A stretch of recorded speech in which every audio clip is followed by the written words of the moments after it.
Magandang araw po sa inyong lahat. Ito po si Elvira ng The Rainian News Bureau. Ngayon pong araw na ito ay i-discuss po natin ang editorial ng The Rainian. At ang ito po ay ang pananahimik na MCA sa kabila po ng malaking issue tungkol po sa pagbabago ng venue at petsa ng launching ng first solo album ni Darren. Pero bago po tayo pumunta dyan, mag-usap-usap muna po tayo ng ibang bagay. Alam po ninyo, noong si Darren ay nasa TV Kids Contest pa, nabanggit ni Lea Salonga, lalo na nung nasa Final 9, hindi ko di ako nagkakamali nung kinanta niya ngayon, sinabi ni Lea na mag-ingat-ingat kayo sa bata niya at ilalampaso kayo niya. Ngayon, ito nag-iisang prophetic statement. Ano po? Dahil sa ngayon, talagang nilalampaso na nga po ni Darren ang karamihan po ng ating mga veteran artists pagdating po sa mga shows at concert, halos dominante na ni Darren. Ultimo sa mga liblib na lugar na ngayon ko lamang talaga narinig. Ano po? Ultimo po dyan, no? Nakakarating po si Darren. Ngayon po, ang malaki pong issue ay ang pagbabago ng petsa. Maaari pong sabihin niyo na ito po ay sira ng plaka dahil meron din po itong relasyon sa mga tight schedule ni Darren. Alam niyo, sa napakadami pong bumabatikos ngayon sa MCA at mga handlers nito. At ang Daranatic officials naman po natin ngayon ay nagiging parang mouthpiece na rin ng handlers o ng MCA.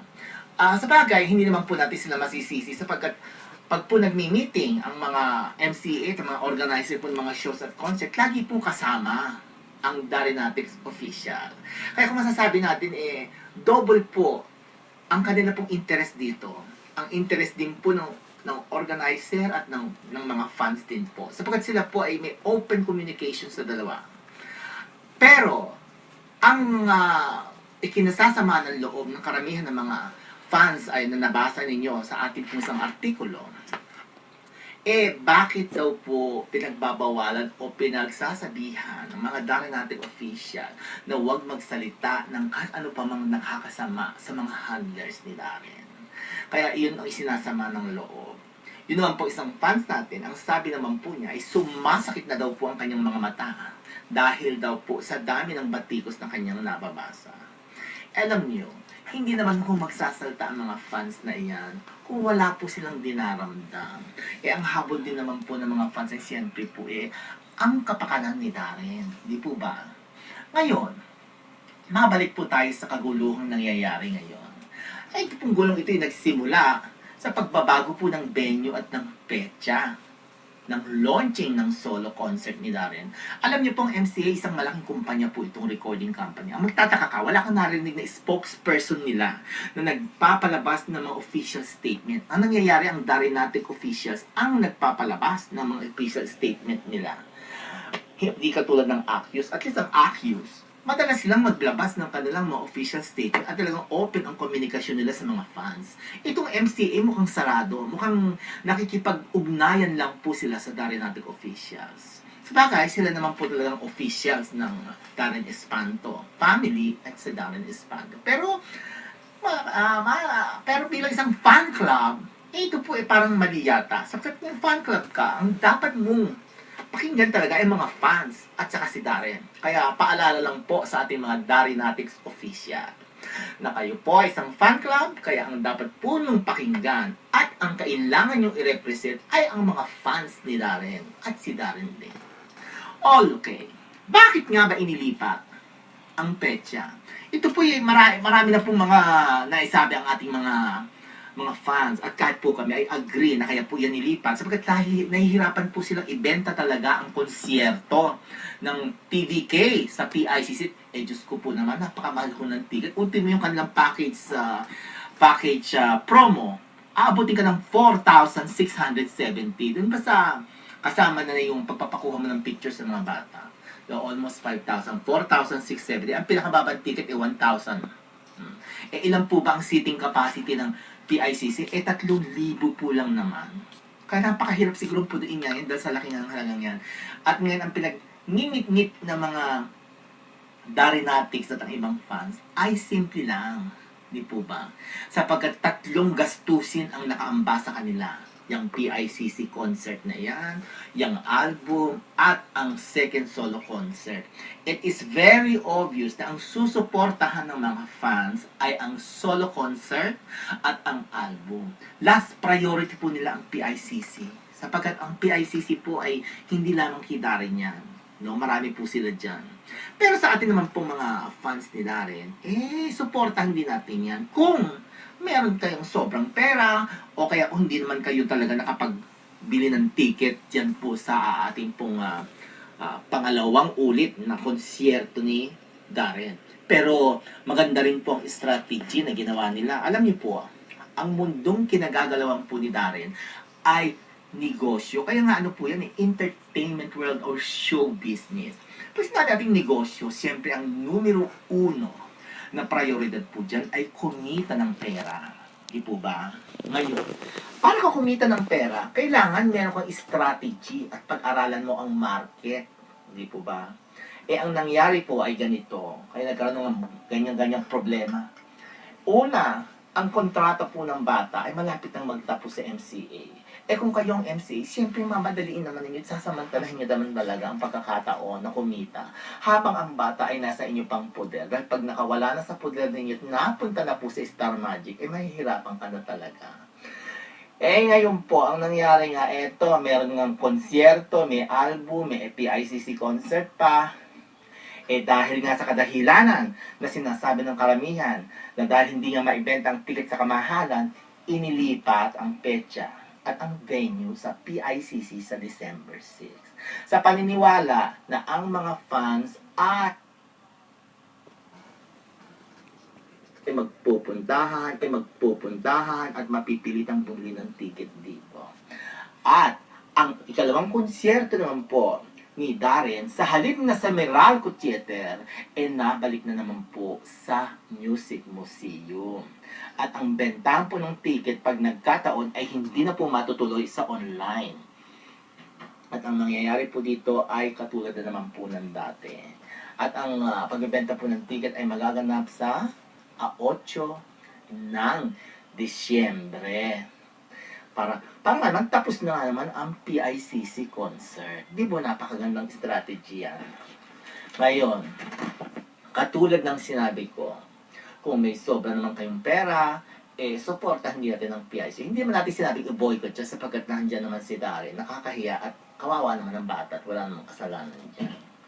Ang isa po namin gustong tawagan ng pansin ay yung po bang napaka-tight schedule ng bata. Ito po yung nabanggit na noong nagkaroon po kami ng editorial dito, mga ilang linggo na nakakaraan. Ngayon, nahinto ito dahil doon dumating nga ang nanay ni Darren, nag-i-enjoy naman daw ang bata. Pero nakakalimutan po yata ng MCA na meron tayong batas sa child labor practice. May oras na bilang kung kailan ang bata ay dapat magtrabaho. Hindi ko alam kung may exception yan pag nasa show business ka. Pero kung titingnan yung schedule, meron na sunod-sunod na araw, halos 5 araw talagang walang patid yan. Alam nyo, si Darren siguro hindi na kailangan masyadong mag-practice dahil ang mga kanta naman niya paulit-ulit lang. Pero ang biyahe, napakalayo at napakahirap. Kaya kung minsan nag-iisip tuloy tayo, paano pa kayo nakapag-aaral ang bata? Dahil ang alam ko, naka-enroll yan sa online education. At ang pangalawa, lalaki pa kaya siya? Sapagkat lagi kang tagtag. Paano ka makapagpapahinga? Alam niyo, ang paglaki ng bata, kailangan maraming tulog yan at pahinga. Kaya, hindi natin malaman kung yan ay binibigyan ng pansin ng mga handler ng bata. Kayo po ba, papayagan yung mangyari sa sarili niyong anak yan? Ito naman pong sila Daddy Lyndon at saka si Mami Marinel. Hindi po natin malaman kung sila po ay mini-misinform or alam po nila ang mga pag-aalala ng mga fans. Pero, hinay-hinay lang. Ngayon, may magagawa pa ba tayo? Palagay ko'y wala na. Sapagkat si Darren po ay nai-commit na ng kanyang mga handlers sa mga konsyerto, event at show na ito. At pag hindi po ito na, maididemanda pa sila.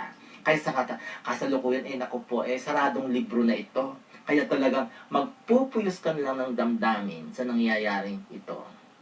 Alam nyo, isa lang po ang sigurado. Sigurado po kami na ang album ni Darren, maibebenta, mauupos yan. Nako, baka nga maging platinum yan in less than a week. At yung second concert ni Darren, ay nako, sigurado kikita yan. 800 lang naman po ang silyang kailangang punuin eh. Itong PICC concert, ito po ang napakalaking question mark. Dahil napakarami pong seating na kailangan, silya na kailangan pong punuin, 3,000 po. Ang ticket nga po pumapatak na 4,670. At ang pinakamababa po ay 1,000. Napakarami po ang nagagalit na fans at sinasabing wag daw panoorin. Pero kami po ay against po naman dyan na wag panoorin o wag puntang kilikin.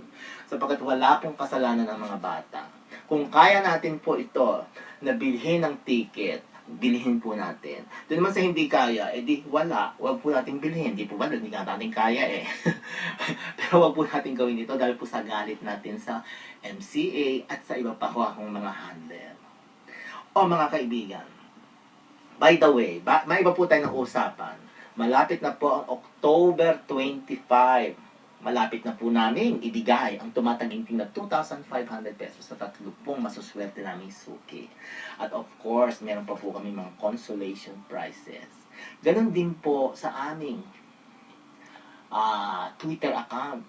Sa November, hindi ko nagkakamali, sa kalagitnaan po ng November 25, magbibigay din po kami ng 2,500 sa 3 masuswerteng followers po ng aming account. At pwede po kayo magpadala po sa amin ng mensahe. Hindi lamang po sa amin pong email address na thereignianacolites@yahoo.com, pero kahit na rin po dyan sa mga message through our fan page. Nasa inyo po kung ano po ang gusto ninyo. At bisitahin din po nyo kami sa aming pong website sa thereignianacolites.com. At ngayon nga po pala, meron na po kaming radio under Spreaker. Yan po ay aplikasyon sa iPhone na amin pong na-discover. Kaya madali-dali na rin namin po itong magagamit para po kami makapag-communicate sa inyo. Pero para po kami makasigurado, aside po dyan sa radio station namin yan na Radio The Reignians or The Reignian Radio, pinili pa rin namin po na magkaroon po ng video presentation ng amin pong ibang mga balita. At ito po ay amin pong i-upload sa YouTube para po makarating po sa inyong lahat.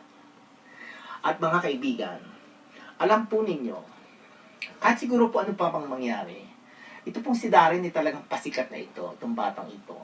Wala na po silang magagawa para mapigilan pa ang pagsikat ng bata sapagkat napakadami na ng kanyang mga fans, hindi lamang sa Pilipinas, kundi sa buong mundo. At bakit nga naman hindi? Napakabait at napakatalento ng bata. Ang matutuwa ka nga sa batang ito, kahit pagod, lagi siya nakangiti. Napaka-professional po ng batang ito. Hindi po siya nagre-reklamo. At hindi lang po yan. Sa mga artista po natin, si Darren lang po yata ang napakarami ping short clip video na kung saan siya po ay nagpapasalamat at nag-iimbita sa kanyang mga show, sa kanyang mga merchandise. At itong batang to, may hilig to sa photography. At saka sa video. At ito'y napapakanabangan naman niya, di po ba? Sa kanyang selfie, sa pagsisend po niya ng mga information para sa kanya pong mga shows. Kaya hindi ako magtataka kung ang batang to ang photography ang isa sa kanya maging libangan o maaaring pangalawa niya pong profesyon. O ayan po mga kaibigan, konting lamig lang po at alam po ninyo, hindi naman po puro tayo taray sa MCA. Malaki rin po ang naitulong ng MCA.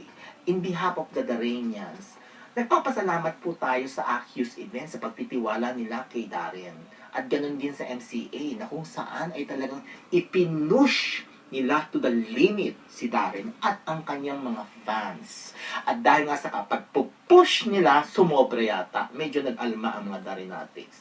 Pero, dapat po nating tandaan na ang lahat daw po ng bagay, kung tayo po ay may tiwala sa Panginoong Diyos, ito po ay makakabuti. Kaya nakabuti rin naman po kita rin, kahit nga po sasabihin natin na abuse o nasamantala itong bata, sumobrang kasikatan ng bata. Pero super taas ang sikat ng bata.